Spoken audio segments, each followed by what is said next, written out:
Let's check in with Betty and Jughead. They've had such a lovely evolution in season 1 together. We got those I love yous in the finale. What would you guys like to see from them in season 2?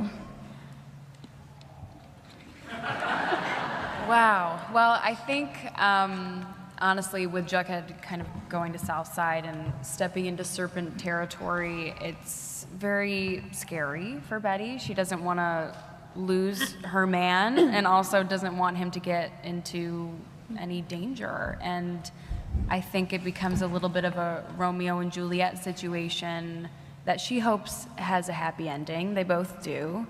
I want to see Betty just ride or die, you know what I mean?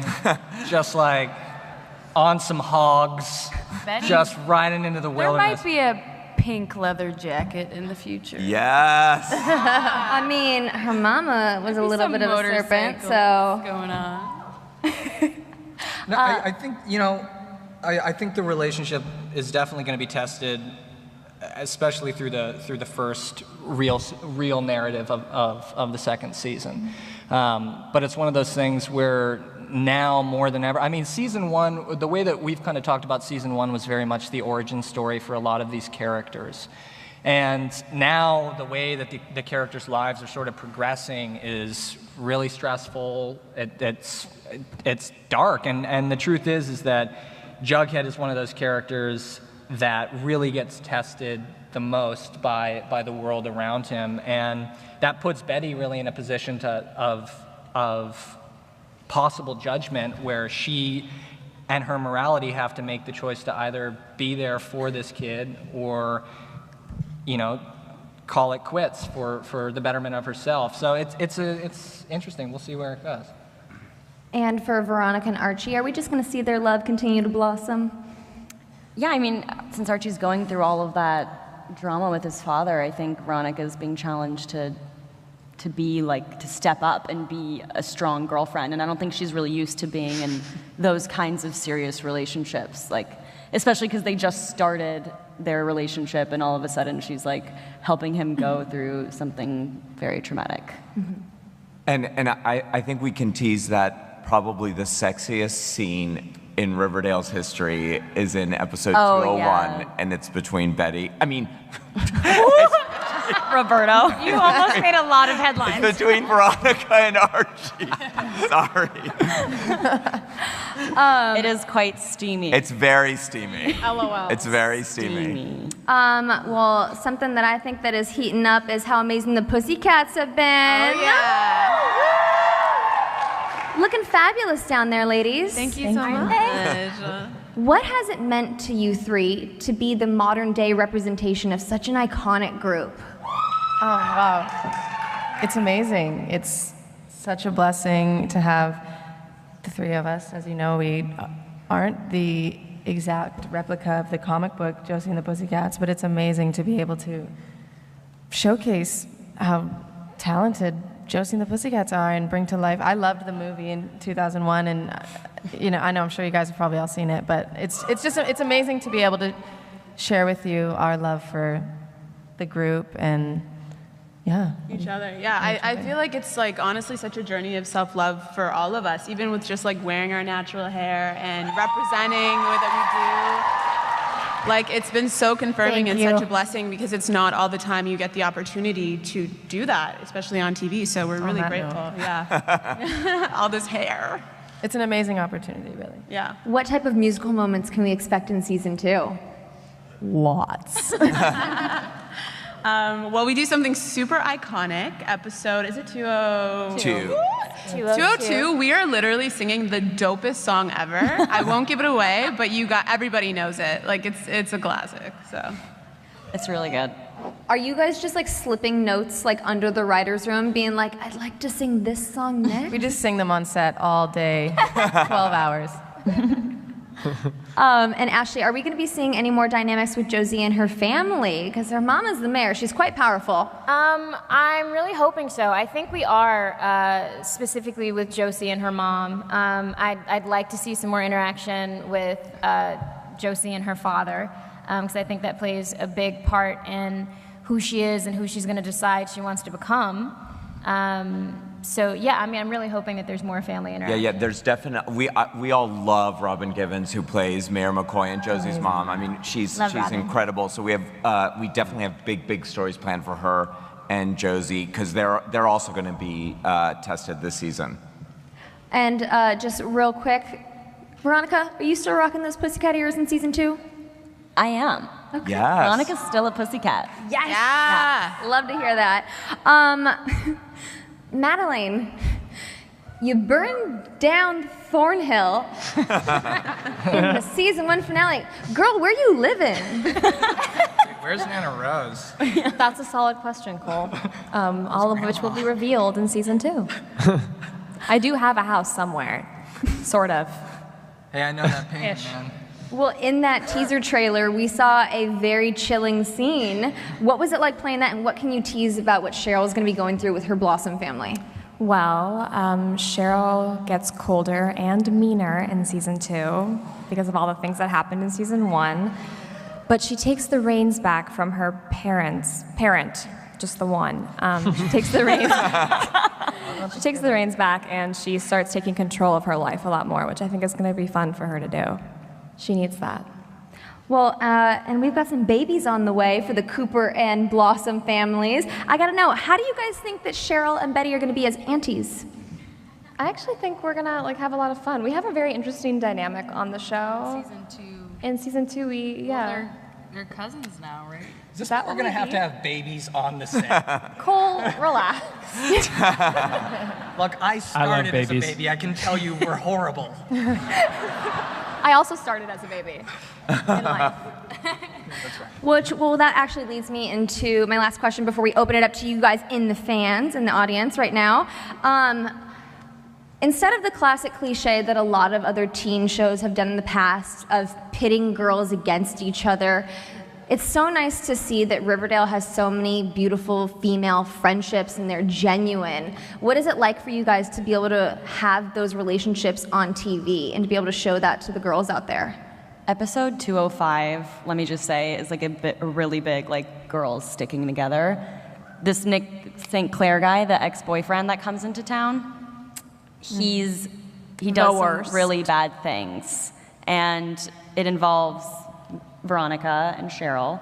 And because of that, it brings all of the girls together to kind of like fight it. It's kind of in the same light as episode 3 in season 1. It's something that Roberto and I talked about from the very beginning, which is that dynamic of girls fighting each other is just not interesting. It feels very played out. And I think it was important to us that, you know, these are all the women on the show are very different, you know, but they all find a way to get along because that's what women in this world need to do. So, amen. And even Veronica and Cheryl, who like obviously are always going head to head, they still find a way to support each other, which I think is But you know, deep down, Cheryl just really wants to be a part of the gang. Like that's why she does everything she does. We're going to open it up to you guys in the audience right now. I can't really. There you are. Oh, wow. Hi. Spotlight. Oh. What's your name and what's your question? Hi, I'm Zoe and I'm from New Zealand. No way. Whereabouts are you from? Sorry? Whereabouts? Auckland. Legend. So my question is, with KJ as the New Zealander on the set, I was wondering if the rest of the cast members have picked up any Kiwi slang. Oh my god. Oh yeah. Keen for a feed? Legend. Mint. Keen for a feed. Keen for Legend. Legend. That's None a KJ of these thing. people are going to understand. Just a KJ. I don't want to encourage him, so no. I've had to change. I kind of, as soon as I started working with these guys, the first week was gnarly for me. I had to really cut down on the old New Zealand slang. You had to assimilate. Exactly. What's your Welcome to name and what's your America. question? Hi, I'm Grace. yeah. My question is for everyone, and if there's any traits from another character that you'd like your character to have, what are they? Also, Cammy, you're my spirit animal, and Lily is daddy. I just want to be as ripped as Archie. I think the Jughead season 2 is just beefcake. You have as to make it blunt to as the Cheryl. gym first. Yeah, I'm going to have to cut down. Outspoken as Cheryl. I'm like Betty's kindness, maybe. I love Camilla's confidence. I feel like Veronica's like super confident. I like that. Yeah. I think Betty kind of channels some of Cheryl's inner demon. Or Jughead's ability to eat. I'd love a bit of Kevin's humor. Archie's not the funniest guy in the world. Yeah. Casey, Funny, what would but you like not Kevin to trying have? Casey's perfect. I kind of, you know, that's a good question. Casey is perfect. It's really hard to answer that question. No, I think maybe a little bit of Cheryl's confidence in who she is and fearlessness to burn down houses. Yeah. Pyromaniac tendencies.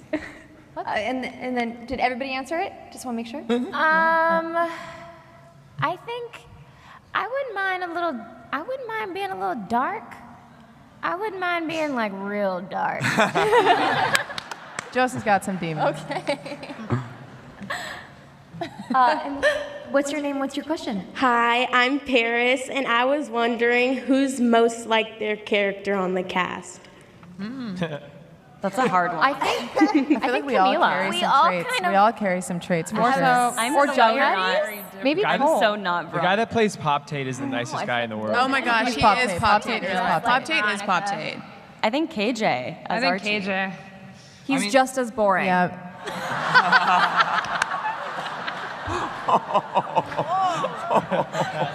KJ is the furthest Just take that on the thing chin. from Clearly, Archie. It was a Madeline is joke. going He is the method with furthest Cheryl, thing. so that's. I actually am a pretty boring person. I'm not going to lie. Oh, stop it. No, you're fine. KJ is a fearless leader, I think, of the show. And he's on set every day. He's always prepared. He's always encouraging. I think always Archie ripped. has that. Not to make it sentimental, Wow, but Casey. Cheers, mate. Always I'll ripped. throw that up for KJ. Cheers, brother. You owe me Always one. buff. I also feel like our pussycats are most like their characters because they're also wickedly talented. Yes. Thank you. I'll take it. I like that a lot. And what's your name and what's your question? Hi, my name's Lauren, and and my question is, if you could be any other character besides yourself, who would you be and why? I would be Jughead because, like, burgers all the time. All the time. No, dude. 16 burgers deep into 3 takes is not something you want. All right. That's exactly The what I want. gluttony. Yeah, that sounds like what Ashley wants. Also, like, they're prop burgers. Okay, season 2 is Prop better, takes. but season 1 was like some freeze-dried A&W crust. It was like the Krabby Patty, like the vegetarian patty that looks like really gross. They're the chum bucket. Yeah. But how are the milkshakes? So much better. And This season, they're actually way better. they're actual milkshakes. We have like Season real 1, milkshakes. They were like It was like yogurt. Pedialyte or something. No. Ensure. Besides being Jughead, would anyone else want to step into anybody else's shoes? I would love to be Betty. I love Betty's vulnerability. I think it's beautiful. She wears her heart on her sleeve, and I think that's really fun to play too. I think it'd be really fun to play Cheryl. Yeah, I was just It going to say, is. I think Cheryl. Yeah. What's your name? What's your question? Hi, I'm Gabby, and I was just wondering if any of the actors had read the original comics and if they took anything from those characters to put in their characters now. Of course. Yes. Definitely. My mama had a huge box of comics. She still has them, and she's had them since she was a teen, and I went nuts on them. So I still have them, and I think a lot of us are big fans of them. Yeah, on the pilot, I read so many comics, so it's like, oh, they're probably gonna copy the storylines, and then they didn't. Waste of reading, but. I think it would be really inappropriate not to read any of the comics when you play these characters. So that should be said. But also, we were given a tremendous package of research materials when we got the parts. I was not. I Me just neither. did the research on my I'm still waiting. Right, and I'm still buying the comics. You know what I mean? But yeah, the good thing is that Archie's been around for 75 years, which gives us as actors tremendous potential to dive in and cherry pick character traits that we want to fit into a show like this. Mm-hmm. So in terms of being able to do research, we had the huge benefit of having the largest source material that we could for these characters, which we've all used quite a bit. And Roberto is the single biggest Archie fan The Archie encyclopedia. in the universe. The best story. It's funny, every time we do a storyline in Riverdale and we're like, okay, well, that was never done in the comic books, Cole or someone emails me a panel, and it's literally, it's been done because there are hundreds of thousands of stories. Yeah. So even someone last year sent me a picture of like Archie kissing the old Miss Grundy in the comic books. Ew. We have time for one more fan question. What's your name? What's your question? Hi, my name is Johanna, and first I wanted to start off by saying I'm repping the Southside Serpents. And Somebody play a believer. And I also made this jacket, just so you guys know. So my question is there any rituals that you guys do before you go on set? Like, what do you do? To like get into character? Yeah, to get into character. I sing to myself. I listen to Highway to the Danger Zone. Just gets you pumped up. Really for anything. That's how I prepare for everything. That's for sure. Gotta be hungry as hell when I walk into Pops. I feel like putting on my red lipstick is ritual enough. Yeah. Lots of coffee. Yeah, lots of coffee, lots of tea. We have an amazing crafty. There's always like fresh ginger tea. It's amazing. I think the best thing is running lines in the makeup trailer with the other cast. That's really what gets me in. And then we just keep doing it over and over again until it's like in our blood. Yeah. Well, for me, I put up that ponytail and it's The there. headache is there. And the headaches start. She's method. Putting on the crown is also one of those things where you put on the beanie and it's immediately a character. Yeah, it's funny how objects can do that. Even when it's not my take and I'm not on camera, I still ask to have my heels on because there's something about, I can't do Veronica in slippers. Like, that's just not gonna happen. I mean, in the same way that Southside jacket makes you feel a certain power when you're walking up and asking the question, that goes for all of our wardrobe. Anytime you slip into a character's skin and you have the specific piece of wardrobe, it allows you to channel that character a lot more effectively. I never leave the character, Kevin. I am method. All right, guys, we are almost out of time, unfortunately. I wish that we could be chatting with you guys all day. Real quick, though, if you can... Oh, do we... I think there's one more. Okay, what's your name? What's your question? Hi, my name is Charlie. Hey, Charlie. So my question was, in season 1, when Cheryl's underwater and Archie's still breaking through the ice, Cheryl sees Jason as a zombie. Is there going to be anything else in season 2 that's like supernatural like that? Roberto? Good question. Good question, Charlie. That's a very, very, very good question. You know, I love horror stuff, and I love you know, dreams and jump scares and things like that. So we're always trying to figure out ways to put hints of that in Riverdale. We have been talking about one very prominent supernatural character that exists in the Archie universe. I'm gonna cut you off right now. That's all I can say. Oh, and we're out of time. Yeah, we actually are out of time right now. Thank you all so much for coming in. Thank you to the incredible cast and creators of Riverdale. Everyone, please make sure that you tune into the Riverdale Season 2 premiere. It's Wednesday, October 11th at 9/8 Central on the CW. Thank you guys so much. Have a great day. Click left to watch part 1 of the Riverdale panel, or click right to watch all the spoilers from Supergirl Season 3.